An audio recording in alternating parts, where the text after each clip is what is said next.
Anda optimis atau pesimis terhadap desain kebijakan Koperasi Desa Merah Putih saat ini? Saya melihatnya beyond dari pesimis, tapi gagal sejak awal, gagal sejak dalam pikiran. Rekrutmennya dari aparatur pemerintah. Ini kan udah jelas bahwa bukan koperasi bentuknya, tapi warung merah putih lebih cocok ya. Koperasi Desa Merah Putih akan head to head dengan warung. Produk yang dijual sama, jadi ada kanibalisme di sini. Nggak ada satupun koperasi yang sukses itu negara yang mendrive. Semuanya harus muncul dari membership. KDMP ini sudah melenceng jauh dari koperasi. Kalau dana desa dulu kita kritik, dana desa banyak 900-an kepala desa masuk penjara misalnya. Kopdes ini 88.000 desa yang punya Kopdes. Kalau bangunan sudah ada, ternyata ini adalah proyek yang gagal, ini akan dibebankan kepada kepala desa. Korupsi, kerugian negara dipidanakan. Ternyata kekayaan 50 orang di Indonesia ini setara 55 juta rakyat Indonesia. Begitu timpangnya. Apa penyebab? Akar ketimpangannya apa? Ternyata akar ketimpangannya ada juga di instansi pemerintahan. Ternyata terkonsentrasi 73% kekayaannya itu hanya ke segelintir menteri saja. Jadi ada masalah sebenarnya di antara ketimpangan di antara kabinet dengan bawahannya. 252 tahun yang dibutuhkan untuk tamtama itu untuk menyamai kekayaan Panglima TNI. Kenapa kita dibenturkan secara horizontal? Karena orang kalau hopeless dan masalah pendapatan mereka juga nggak dijawab, mereka akan bergeser. Kirinya ekstrim atau kanannya ekstrim. Kita usulkan di sini paling bold ya, usulannya adalah pajak kekayaan. Pajak kekayaan itu 2% dari total harta orang-orang yang kaya. Orang kaya itu bukan semua ya, tapi orang kaya itu yang di atas 84 miliar rupiah. Itu akan dianggap sebagai orang yang punya harta yang wajib dipajak tambahan. Saya mau hubungkan dengan 9 juta lapangan pekerjaan yang dijanjikan oleh pemerintahan ini. Menurut Anda apakah itu mungkin bisa diwujudkan oleh pemerintah? Yang kurang itu adalah 19 juta lapangan kerja formal. Ada Gen Z 7,8 juta yang kerja jadi pekerja kasar. Itu survival. Mereka dianggap bekerja. Lapangan kerja mana nih yang sedang diciptakan? MBG. Itu banyaknya jadi relawan. Formal, informal. Jadi kalau ada klaim bahwa MBG itu sudah ada multiplier effect ya, banyak yang mendapat pekerjaan dan lain-lain, itu tidak serta-merta bisa digunakan simbol sama dengan 1 juta lapangan kerja tercipta karena MBG. Kerjaannya dia tiap hari kerja di situ, sesekali dipanggil untuk kerja cuci sayur, cuci piring. Ada jenjang karirnya nggak? Ada nggak solusi yang ditawarkan sama Selyos? Semakin itu ya, semakin messenger tadi, produktivitas kita naiknya 5 kali lipat. Makin semangat kita nulis dan makin banyak atensi kepada hasil-hasil penelitian dari Selyos. Anda kan berada dalam posisi diametral nih sama pemerintah. Kalau misalnya diajak untuk bergabung dengan pemerintah saat ini, Anda mau atau tidak?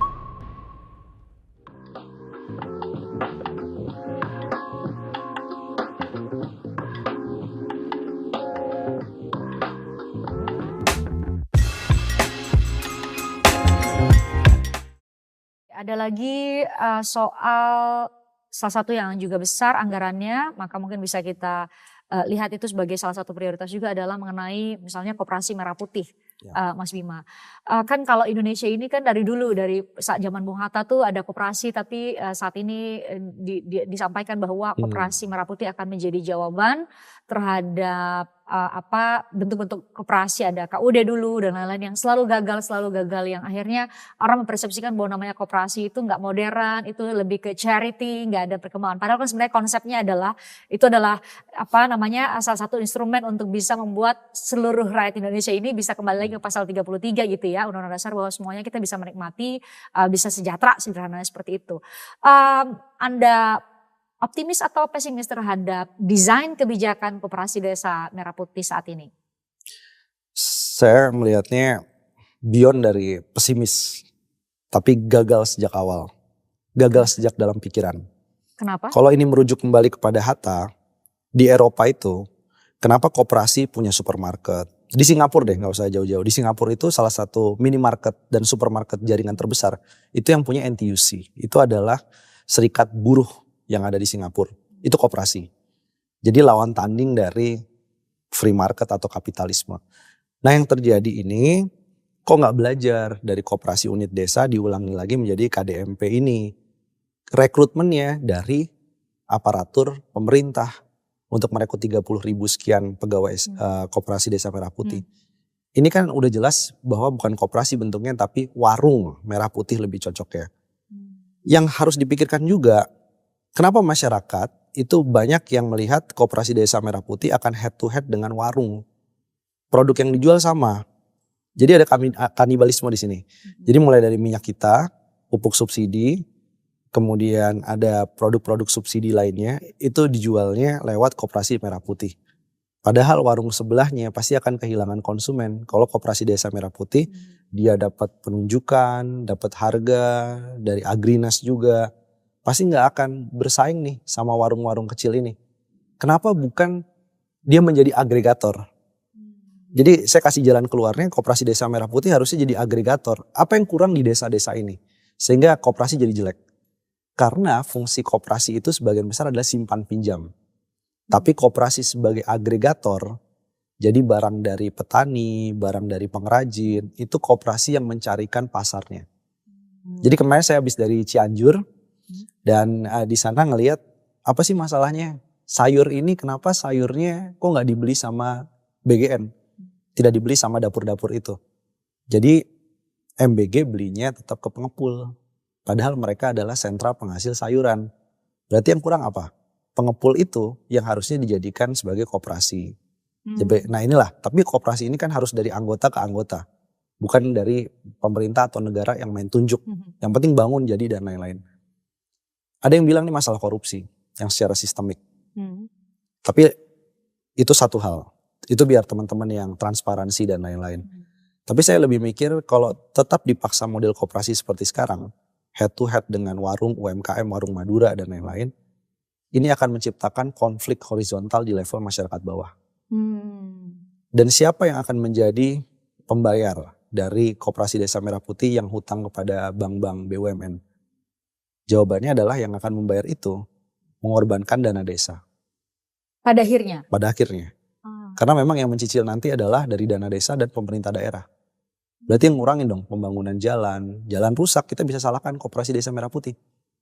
Di kampung saya perbaikan jalan itu mulai turun, salah satunya karena ada penghematan untuk Koperasi Desa Merah Putih. Realokasi anggaran. Betul. Nah ini makanya kita melihat KDMP ini sudah melenceng jauh dari koperasi, termasuk ada pengadaan-pengadaan yang sebenarnya tidak dibutuhkan. Di tempat kemarin juga Cianjur ini kan sayur dan perkebunan kopi, saya tanya gitu. Ini kita naik pick up, bak terbuka. Biar ngerasain di desa yang sulit jalannya dan pegunungan. Butuh gak 4x4 mobil dari India itu? Jawabannya adalah enggak. Bahkan mereka cerita juga, ini ada keluaran sama-sama mobil Jepang yang terbaru, mereka gak mau pakai itu. Karena? Yang lama L300 itu udah lebih dari cukup untuk mengangkut sayur dan lain-lain, pupuk termasuk. Artinya ini gak sesuai dengan peruntukan, gak sesuai dengan fungsi kebutuhan. Kebutuhan real di lapangan. Kebutuhan real di lapangan ya. Artinya Kopdes ini apa ini? Ini pork barrel. Kalau dana desa dulu kita kritik, dana desa banyak 900-an kepala desa masuk penjara misalnya. Kopdes ini 88.000 desa yang punya Kopdes. Apa gak bermasalah semua ke depannya? Oke. Sama seperti MBG tadi, saya tanyakan redesign kebijakannya seperti apa. Karena saya mau jawab netizen nih, sering banget tuh nanya, emang ini jawaban dari proposal dari para kritikus ini apa? Kalau memang mau mengkritisi desain kebijakan pemerintah saat ini. Jadi saya mau tanya, menurut Anda kalau memang kita, saya tanya dulu, relevansi koperasi sendiri dalam perekonomian kita memang apakah masih kontekstual untuk saat ini Mas Bima? Itu satu. Yang kedua, apakah memang bisa kita harapkan untuk menjadi salah satu instrumen untuk menjaga dan membuat masyarakat, itu adalah pesan dari konstitusi ya, bahwa setiap warga negara Indonesia itu harus hidup sejahtera.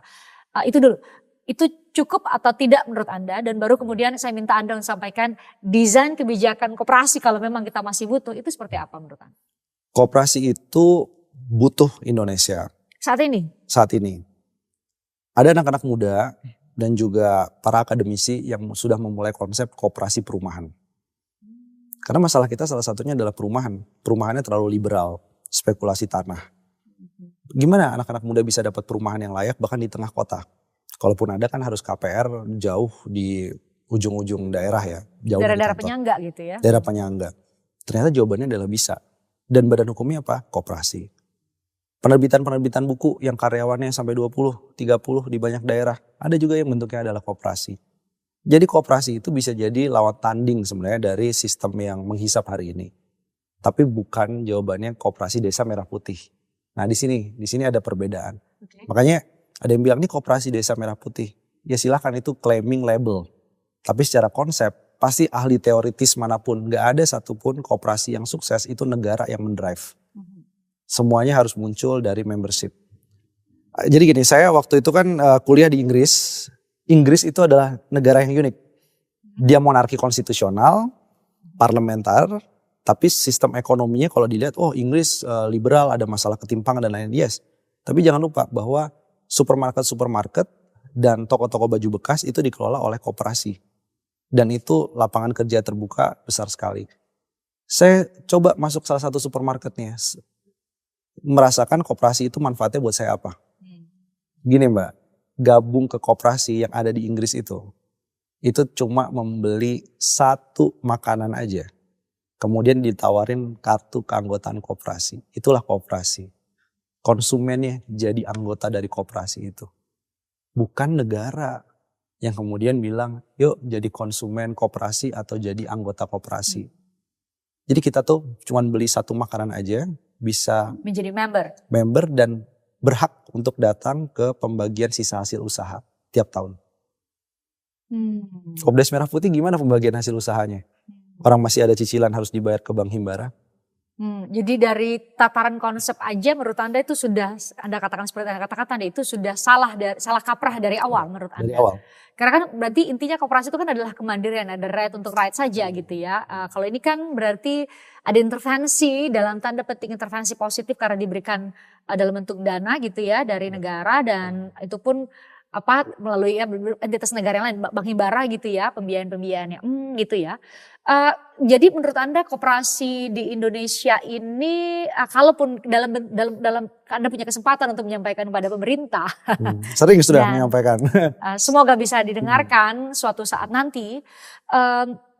Kalau mau disederhanakan redesign-nya gimana ya seharusnya koperasi Merah Putih itu? Apakah seperti yang Anda katakan tadi benar-benar dilepaskan, kemudian menyesuaikan dengan konteks saat ini, ada banyak sekali perkembangan mengenai model bisnis dan lain-lain, itu perlu untuk dilakukan? Saya selalu mengusulkan pengurus desa dan juga masyarakat itu harus bermusyawarah menentukan siapa yang menjadi pengurus koperasi desa Merah Putih. Ini kan ada yang bilang, udah kepalang tanggung nih, bangunannya ada. Saya ngobrol dengan beberapa kepala desa, mereka bilang gini, yang harus dipikirkan sekarang adalah, kalau bangunan sudah ada, ternyata ini adalah proyek yang gagal, ini akan dibebankan kepada kepala desa. Instead of mereka khawatir masuk ke penjara. Karena bisa masuk kategori korupsi. Ya? Korupsi, kerugian negara dipidanakan. Sebagian berpikir, kita mau pakai apa ini? Apakah ini akan di-merger dengan badan usaha milik desa yang sudah ada? Ataukah ini akan dikelola secara otonom? Nah, kata kuncinya adalah otonom oleh pengurus desa dan masyarakat desa tadi. Jadi ada reclaiming yang sudah diam-diam mulai dilakukan. Sehingga KDMP ini nantinya bukan menjadi milik negara atau milik pemerintah, milik Agrinas bukan. Tapi ini akan menjadi milik dari masyarakat desa itu. Ada yang mulai berpikir kayak gitu. Karena mereka takut sebenarnya. Mereka berpikir begitu karena sudah forecasting bahwa dengan konsep yang sekarang, dengan desain kebijakan sekarang, kecil kemungkinan akan berhasil? Yes, kecil kemungkinan akan berhasil. Karena siapa yang membeli, apalagi dalam kondisi ekonomi sekarang ya. Maka yang jual makin banyak, ada warung, ada koperasi desa Merah Putih, yang beli itu aja. Sedang yang punya kemampuan untuk membeli ya, daya konsumsi yang ini makin kecil. Makin kecil. Oke. Saya ini buku yang juga akhirnya salah satu sekarang udah dikasih ke saya sih buku ya. Di sini ada 19 juta lapangan kerja, sama di Paris saya nggak ngerti nih. Ini kenapa ada kue ulang tahun dan kemudian ada di Paris ini ya. Oke, ya, nanti kita di Paris bahas. itu di Paris deh. Gak masuklah di tema ini, gak masuk. Oke, nanti coba lihat aja di media sosial yang lain. Tapi Mas Bima, ini kan Anda bahkan di sejumlah pihak yang Anda sebutkan tadi masuk kategori mereka menjadi bagian dari pemerintah gitu ya, atau penyelenggara negara yang kemudian bergaya konten kreator, mengkritisi salah satu rilis Anda ini atau hasil kajian dari Silius ini adalah mengenai ada ketimpangan ekonomi. Kaget juga ya, ternyata kekayaan 50 orang di Indonesia ini adalah 55%. Ya 55 juta rakyat Indonesia. Setara 55 juta rakyat Indonesia. Berarti kan yang hanya puluhan orang kaya itu menyamai harta 55 juta orang Indonesia. Begitu timpangnya. Apa penyebabnya?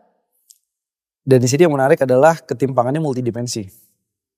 Jadi kita bisa melihat ketimpangan antara orang miskin dengan orang kaya, tapi akar ketimpangannya apa? Ternyata akar ketimpangannya ada juga di instansi pemerintahan. Contoh, kita list beberapa menteri yang kaya, ternyata terkonsentrasi 73% kekayaannya itu hanya ke segelintir menteri saja. Jadi ada masalah sebenarnya di antara ketimpangan di antara kabinet dengan bawahannya. Kedua, di antara instansi-instansi. Kita di situ tulis juga soal 252 tahun yang dibutuhkan untuk Tamtama itu untuk menyamai kekayaan Panglima TNI. Ada juga soal Polri dengan bawahannya. Ketimpangannya juga cukup ekstrim. Selain itu 58% hasil dari kekayaan 50 orang yang paling kaya itu berasal dari industri ekstraktif. Dari tambang, dari perkebunan yang sifatnya monokultur. Gak ramah lah pada lingkungan. Jadi kita bisa bedah dari laporan ini siapa yang diuntungkan dari ketimpangan yang ada sekarang. Dan kenapa kebijakan ini kadang-kadang ada banyak kebijakan yang gak berpihak. Ya akarnya salah satunya masalah ketimpangannya gak diselesaikan. Atau kenapa kita dibenturkan secara horizontal. Karena orang kalau hopeless dan masalah pendapatan mereka juga gak dijawab.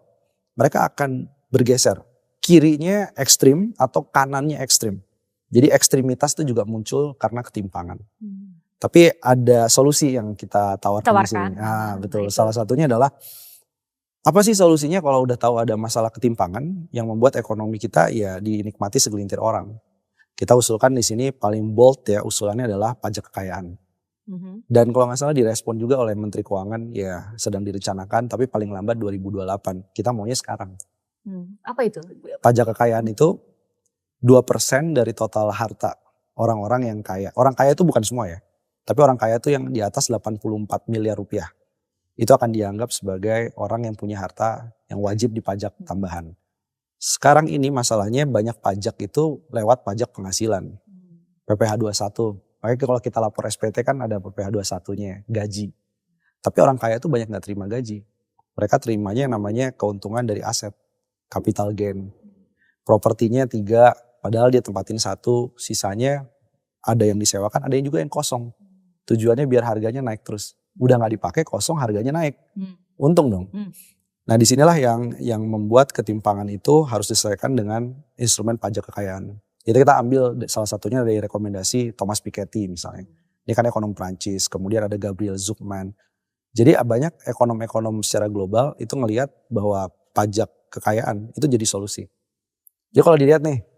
Jadi ini bedanya ya, pajak kekayaan sama pajak penghasilan. Beda. Karena kalau pajak penghasilan mereka yang masuk kelompok menengah bawah aja, kalau dia punya penghasilan maka kena pajak. Maksud Anda adalah spesifik pada orang-orang kaya 84M itu juga bisa memberikan kontribusi terhadap pendapatan negara gitu ya. Betul. Jadi alih-alih untuk mengecilkan pos-pos anggaran di sejumlah kebutuhan negara, Anda bisa buka kanal baru yaitu melalui pajak penghasilan. Pajak kekayaan. Pajak kekayaan, sorry. Karena tadi saya bedakan dengan pajak penghasilan. Katanya sudah mulai dikaji untuk bisa 2028 katanya? Iya. Kan Kemenq bilang paling lambat 2028. Tapi kan kebutuhan untuk menutup defisit APBN, bikin transportasi publik yang bagus, transisi energi, 19 juta lapangan kerja, itu kan sekarang. Maka kita dorong nih, kita bantu ya Pak Purbaya. RUU dan naskah akademik pajak kekayaan itu kami udah siap. Jadi bulan-bulan Mei ataupun Juni kami akan ke DPR untuk menyerahkan naskah ini. Jadi gak ada alasan lagi masih dikaji, masih belum dan lain-lain. Ini udah urgent. Yang satu lagi kita tawarkan solusinya adalah pendanaan politik. Nah ini juga menarik nih, pendanaan politik ini kita terinspirasi dari banyaknya anak-anak muda yang pendanaannya sifatnya adalah crowdfunding atau patungan. Jadi mereka yang ngasih $200 ya kira-kira 4 juta rupiah itu gak ada bedanya dengan yang ngasih 2 miliar. Itu yang dilakukan oleh Zohran Mamdani. Wali kota New York ya? Wali kota New York. Jadi kebetulan mentornya Zohran Mamdani seminggu yang lalu main ke kantor kita. Jadi kita bisa belajar langsung nih. Benar-benar diskusi soal benar-benar ini. Diskusi. Dan mereka memperkenalkan yang namanya politik of livelihood. Jadi politik yang bisa kena kepada kehidupan sehari-hari. Tujuannya apa? Tujuannya adalah orang tuh berpartisipasi secara politik, bikin kebijakan yang bagus, kampanye yang bagus kalau dia menyumbangkan sebagian dari hartanya. Nah di Indonesia ini kita belum punya tuh mekanisme seperti itu. Makanya 2019, 2015 kalau dilihat beberapa capres, saya nggak ngomong capres tertentu ya. Di situ ada tulisannya klub golf. Klub golf sebagai penyumbang kampanye capres. Siapa klub golf? Nggak ada. Anonim. Ada. Nanti ke depan kalau kemarin golf, ke depan ada klub pedal gitu. Karena lagi tren mengenai pedal ya. Maksud poinnya adalah tidak transparan. Siapa yang menyumbang kepada figur politik atau partai politik tertentu, itu maksud Anda ya. Sehingga kemudian kita juga tidak bisa trace, tidak bisa mengharapkan transparansi ketika mereka merumuskan kebijakan-kebijakan. Logikanya begitu ya? Ya, tapi juga sumbangan kecil bisa nggak? Enggak. Kebanyakan dalam money politik uang jelang pemilu, biasanya masyarakat begini kan, mengharap bansos, ada yang serangan fajar, tapi nggak pernah berlogika membalik. Bahwa saya nyumbang Anda terpilih, kebijakannya berpihak pada saya. Itu yang perlu kita dobrak di situ. Kalau itu nggak dipecah juga masalah soal pendanaan partai politik, maka ketimpangan itu juga terus ada. Itu salah satu faktornya ya. Mengenai ketimpangan adalah soal lapangan kerja, karena dengan mudah kita bisa menemukan banyak yang mengeluh saya agak tersentuh juga itu dengan konten-konten yang dibuat dia anak Fakultas Hukum UGM misalnya, dan dia ternyata harus bekerja atau akhirnya bekerja di sektor non formal. Bayangkan dia usaha sekolah sampai sarjana atau strata 1 gitu ya di universitas yang sangat prestisius, namun pada akhirnya dia bekerja tidak sesuai dengan ekspektasi dia. Saya mau hubungkan dengan 19 juta lapangan pekerjaan yang dijanjikan oleh pemerintahan ini. Menurut Anda apakah itu mungkin bisa diwujudkan oleh pemerintah? Karena kan kalau kita dengarkan curhatan-curhatan netizen gitu ya, mereka bilang kan peduli amat sama pemerintahan dan dinamika politik, tapi yang penting mereka bisa makan. Itu adalah kepentingan semua orang, sederhananya demikian. Mungkinkah itu terwujud, Mas Bima? Yang kurang itu adalah 19 juta lapangan kerja formal. Kalau janji 19 juta lapangan kerja, itu bisa di-spin, bisa diputar. Contoh, ada Gen Z 7,8 juta yang kerja jadi pekerja kasar. Dan juga makin banyak jumlah penduduk yang bekerja tanpa dibayar. Contoh nih misalkan tadi ya, ada sarjana, lulus, sebelumnya dia kos dan bayar kuliah per bulannya 3 juta misalnya gitu ya. Karena dia hopeless, gak mendapatkan pekerjaan ataupun yang menawaran pekerjaan dengan gaji lebih besar daripada saat dia hidup kuliah. Di atas 3 juta tadi gak ada. Akhirnya dia balik lagi ke orang tua, bilang, Mama, Papa, yaudah saya jaga warung. Itu masuk kategori pekerja yang tidak dibayar. Itu jumlahnya banyak.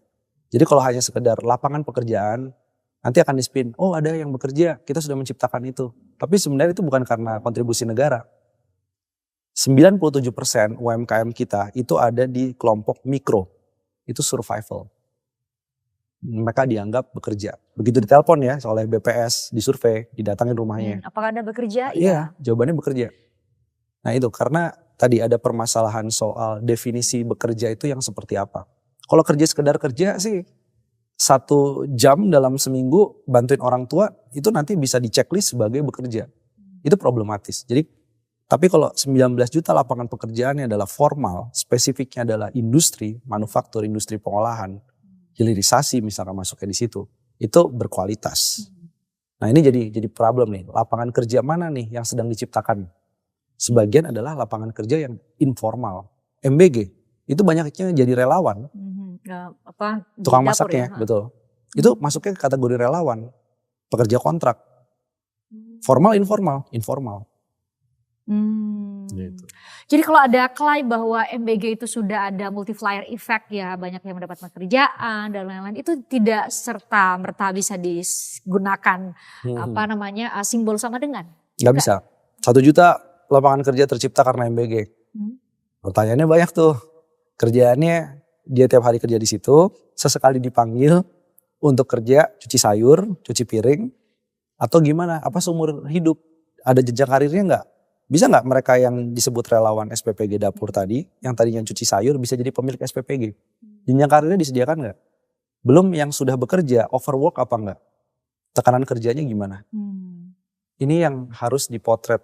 Jadi kalau cuman Ini Harusnya berapa komprehensif porsi, melihatnya iya, maksud Anda. 1 juta lapangan kerja karena MBG. Saya kira nggak menjelaskan apapun. Faktor apa atau sektor mana yang bisa difokuskan oleh pemerintah untuk bisa benar-benar mewujudkan, saya sih nggak berharap hanya 19 juta tapi tentu sebanyak-banyaknya lapangan pekerjaan gitu. Karena banyak sekali yang sudah bersekolah, mengeluarkan biaya, menjalani proses panjang dan akhirnya mereka tidak bekerja sesuai dengan harapannya masing-masing atau sesuai dengan bidang keilmuannya di sektor formal. Ada nggak solusi yang ditawarkan sama Selyos? Kita percaya, satu, krisis energi jawabannya adalah transisi energi. Itu akan jadi win-win semua sektor. Bayangin aja, satu panel surya, tenaga matahari itu berapa banyak komponen di dalamnya yang akan berubah. Dan akan dibutuhkan banyak lapangan kerja. Jadi Indonesia ini salah satu eksportir sebenarnya, modul panel surya. Tapi cuma modulnya. Dari mulai komponen baterai dan lain-lain, sebagian kita masih berharap pada impor. Jadi kalau kita serius mengembangkan industri untuk energi terbarukan, itu kita proyeksi ya, serapan tenaga kerjanya bahkan lebih dari 19 juta. Hanya untuk di energi terbarukan. Satu. Yang kedua, yang kita butuhkan hari ini adalah, tolong lihat hilirisasi, bukan cuma hilirisasi dari mineral atau tambang. Atau nyawit gitu ya, sawit. Tapi juga kita cek yang dibutuhkan apa? Pertanian, perkebunan, perikanan yang restoratif, yang berkelanjutan. Itu sebenarnya demand-nya banyak. Jadi kelas menengah atas itu suka sama produk-produk yang ada healthy food, ada green labelnya gitu ya. Dan mereka tahu bahwa makanan yang dihidangkan itu dari tanaman di desa mana, sampai titik koordinatnya. Jadi kalau itu kita nggak lakukan, yang menang siapa? Vietnam. Yang menang adalah negara lain yang lebih siap. Itu baru bicara soal perkebunan yang sifatnya restoratif. Nah ketiga, lapangan kerja itu salah satu yang terbuka banyak. Itu dari mana? Sebenarnya adalah sektor pendidikan. Jadi sektor pendidikan itu kalau diseriusin, itu bisa menarik yang luar negeri mau belajar di Indonesia. Ini sempat terjadi di kita tahun 77, 78 gitu ya. Dari Malaysia belajar ke Indonesia gitu ya. Sekarang sempat tuh ada. Betul. Kemarin saya tanya nih, Cianjur ini belajar dari mana? Salah satunya adalah laboratorium kopi yang ada di Jember. Jadi petani kopi di Cianjur belajarnya di laboratorium kopi di Jember. Laboratorium kopi di Jember itu banyak kedatangan orang-orang Vietnam. Belajar. Dan sekarang produksi kopi Robusta di Vietnam itu kan nomor 1 salah satunya di dunia. Belajarnya dari kita. Jadi kita gak fokus nih mengembangkan sektor pendidikan. Kita gak menuai hasil ya. Ya MBG-nya ngapain ngambil dari dana pendidikan 223 triliun. Itu ada konsekuensi juga loh kepada pendidikan. Jadi pendidikan ini saya gak bisa bilang ini industri yang harus komersil. Belum tentu enggak. Tapi dari pendidikan, serapan tenaga kerja jasa pendidikan ini kemana-mana. Dan output SDM yang lebih bagus tuh ada di situ. Ini kan kalau digarap guru-guru yang terbaik itu akan masuk ke sektor pendidikan kita. Gajinya oke. Saya sih berharap sih anak saya misalnya salah satu sekolah gitu ya SD. Diajar sama guru yang S2 dan S3. Wow keren dong kan. Kualifikasinya akan lebih baik lagi dan nampaknya pada anak-anak lebih baik lagi. Betul. Kalau begitu ya. Tapi hari ini yang bisa menikmati yang diajar sama guru dengan pendidikan latar belakang S2 atau S3 pasti sekolahnya mahal dong. Sekolahnya adalah sekolah premium. Dan gak semua orang punya akses terhadap itu. Betul. Jadi kita bisa dapat lapangan kerja tapi yang mencetak lapangan kerjanya itu berkualitas. Jadi double multiplier. Satu lagi Mbak, perumahan. Perumahan itu adalah sektor yang pengganda lapangan kerjanya banyak. Jadi kita butuh nih anak-anak muda nih salah satu isunya adalah housing. Maka di situ akan butuh lapangan kerja, keramiknya, kacanya. Kita banyak impor loh untuk perumahan. Kenapa nggak dibuat di sini? Iya, besi bajanya kita banyak impor masih. Meskipun kita punya nikel untuk stainless steel ya, tapi nggak cukup. Itu yang jadi salah satu hal kita lengkapi nih sektor-sektor yang akan jadi champion ini. Tapi kalau dibungkus ya, ini semuanya sebenarnya industri. Kita menyebutnya ini sebagai green industrial policy. Jadi langkah industri yang lebih hijau. Dan multiplier effect-nya juga justru sangat besar ya. Itu bisa menjadi tawaran solusi. Mas Bima dengan apapun yang terakhir, Mas Bima dengan apa yang Anda alami, apakah akan menurunkan ritme Anda untuk melakukan apa yang Anda lakukan saat ini? Ya, walaupun ini saya kontak-kontak terus ini dari kemarin-kemarin sering ke lapangan ya. Atau ini juga saya sempat tanyakan, saya pernah sempat wawancara Bang Ferry. Anda kan berada dalam posisi diametral nih sama pemerintah. Kalau misalnya diajak untuk bergabung dengan pemerintah saat ini, Anda mau atau tidak? Saya jawab yang pertama dulu. Yang pertama nih soal produktivitas dalam menulis dan riset. Jadi saya dan beberapa teman di Selyos 2 hari sekali itu minimum 1 opini. Dan setiap 1 minggu sekali 1 flagship riset. Jadi produktivitas kita semakin diancam, semakin gitu ya, semakin the messenger tadi, produktivitas kita naiknya 5 kali lipat. Makin semangat kita nulis. Dan makin banyak atensi kepada hasil-hasil penelitian dari Selyos. Yang kedua, mau diajak apa enggak gitu ya. Menurut saya tanpa saya ada di dalam, dengan hasil-hasil riset yang bisa diakses secara gratis, ya kan tinggal mereka ngeprint sendirilah gitu ya dari sisi pemerintah. Atau baca lewat PDF aja gitu. Iya, sebenarnya kita juga sedang membantu mereka untuk kembali ke jalan yang benar, jalan yang lurus gitu ya, dalam pembuatan kebijakan. Jadi mereka ada lawan tandingnya. Karena ini yang menjadi pertanyaan besar, mereka yang kritis di luar tapi nggak mempersiapkan konsep dan goyang ketika di dalam, itu kenapa? Karena mereka nggak bisa jadi dissenting opinion, dissenting dari pembuat kebijakan. Tapi kalau di luar dia punya bergen lebih dan bisa menjadi dissenting, lawan ngobrol, lawan diskusi dan lain-lain.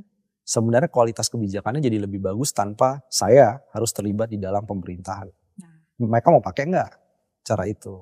Nah, frame berpikir ini yang saya harapkan juga bisa diterima oleh penonton. Karena gak hanya Mas Bima tapi juga media itu juga ikut diserang ketika kita memberitakan mengenai kritik-kritik terhadap apa yang mengandung pesan untuk memperbaiki desain kebijakan, itu langsung dianggap serta-merta juga bagian dari ini media pembenci pemerintah dan lain-lain. Padahal itu adalah lagi-lagi adalah bagian dari kerja atau usaha kita untuk mengambil peran dari posisi kita berada di luar dari pemerintah untuk bisa juga membantu negara ini terselenggara dengan baik yang pada akhirnya bisa berjalan sesuai dengan tujuan bernegara. Tanpa harus terlibat dalam ini pro dan kontra terhadap pemerintah, pembenci atau pencinta pemerintah. Kalau ngelibatin di situ kan rugi mereka ngegaji saya.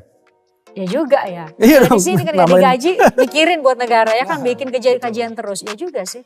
Thank you ya Mas Bima udah hadir ya. Thank you ya. Sampai ketemu dan kesempatan ya.